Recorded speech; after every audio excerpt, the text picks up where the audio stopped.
Shalom Dammit. This is Rabbi Sol Solomon with a Rabbinical Reflection for the week of March 27th, 2011. My congregation has been asking, Rabbi, when are you going to talk about Japan? It's such a huge calamity. When will we hear your thoughts about the earthquake, the tsunami, the nuclear plant? Where are your words of wisdom? My dear friends, what can I say? A tragedy is a tragedy. What can a human being say about an event that is beyond the scope of human understanding? Granted, I'll bet some World War II veterans are thinking, at last, Pearl Harbor payback. But if the world truly worked like that, the tsunami would have hit Berlin, followed by a tornado, locusts, a polio epidemic, and a fast-moving iceberg. No. Sometimes, as in Japan, these things just happen, and we can only guess at the motivations of Hashem and the universe. As the Yiddish phrase goes, man tracht und Gott lacht. Man makes plans, God laughs. And speaking of laughter, what I really wish to discuss in this rabbinical reflection is the overreactions to reactions to the disaster. People make a few bad jokes, and the wrath of political correctness is upon them.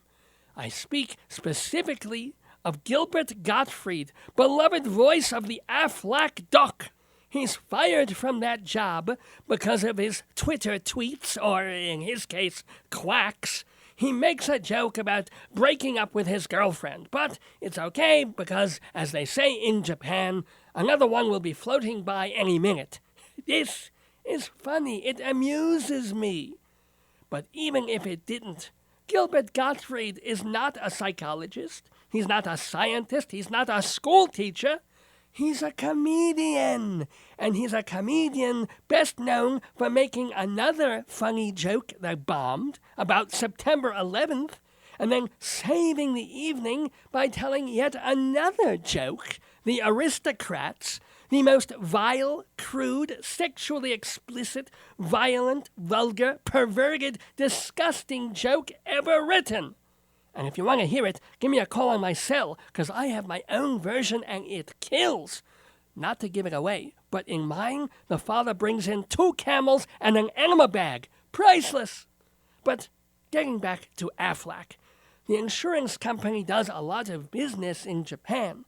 So, when Mr. Gottfried let his fingers move a little faster than his brain, they gave his career a karate chop. Do I think that this was justified? No. Their judgment was just as poor as his. They may be contractually in the legal right, but can you imagine hiring anyone else to do the same quack? In fact, if it's the same quack, Mr. Gottfried can sue for imitation. So it would have to be a different but similar quack. I could do it. Aflac, dammit. Just not the same. Nobody likes actor switcheroos. The only time it ever worked was when Bewitched got another Darren, and that was only because Dick York was crippled by a bad back.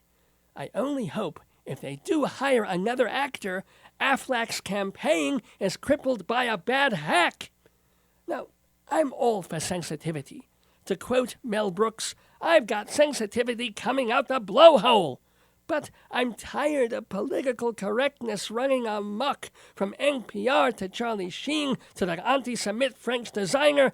You can't have a personal conversation anymore without somebody spitting it back to the media to make you look like a schmuck. And jokes? To fire a comedian because he makes jokes? A comic understands better than anyone the natural tendency of humans to mix schadenfreude with thank God it wasn't me. I hope no one at my temple is so humorless as to target me if I make a joke or two, even a shameless, tasteless joke, such as, what is the only meal you can get in Japan? A big shake, then tuna melt. I know, that's terrible. Or asking, why is a Japanese supermarket like a Taco Bell burrito? Neither has any actual food in it. How dare I find humor in this? Or in a joke like, What do Japanese plant evacuees have in common with court-martialed U.S. Marines? They both got burned by the Corps. Awful naughty joke. Or the one about how the Japanese survivors went through a massive religious conversion. They were Buddhists. Now they're Quakers. Shame! Shame! How dare I ask? How many Japanese does it take to screw in a light bulb? None! They don't need light. They're all glowing. What a sick, heartless joke that is. Or even worse, why are they nicknaming the tsunami victims New Kids on the Block? Because they washed up overnight. My friends, I do not tell these jokes to be funny. Thank goodness, because you heard the jokes. I tell them in solidarity with Gilbert Gottfried and 50 Cent and anyone else who saw yet another catastrophe in the world and went, what can you do but laugh? Well, you can give to charity, you can write sympathy cards, you can help mobilize relief efforts, but still, you should be able to have a giggle. Because, like it or not, life is a cycle, and one day the joke will be on you. This has been a Rabbinical Reflection from Rabbi Sol Solomon, Temple Sons of Bitches in Great Neck, New York. Domo arigato.